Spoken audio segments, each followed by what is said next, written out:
கொடுத்துருக்காங்க. ஸோ முதல் சக்கரா நம்மளோட கீழே பார்க்குறீங்க மூலாதார சக்கரான்னு சொல்லுவாங்க. அதுதான் வந்து ரூட் சக்கரா, மூலாதார சக்கரா. இது வந்து நம்மளோட மனதளவில் எப்படி வேலை செய்யுதுன்னு பார்த்தீங்கன்னா, மூலாதார சக்கரா வந்து ஒருத்தருக்கு நல்லா இருந்ததுன்னா அவங்களுக்கு சுத்தமாக பயம் இருக்காது, அதே மாதிரி இன்செக்யூராக ஃபீல் பண்ண மாட்டாங்க.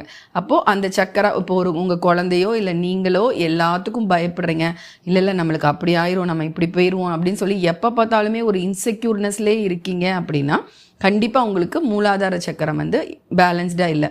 நிறைய பேர் சொல்லியிருப்பாங்க மூலாதார சக்கரத்தை ஆக்டிவேட் பண்ணால் பணவரவு வந்து அதிகரிக்கும், ரொம்ப அபடன்ஸாக இருப்போம் அப்படின்னு சொல்லுவாங்க.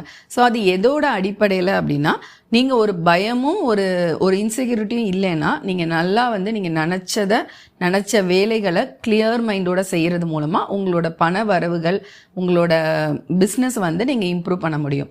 ஸோ அது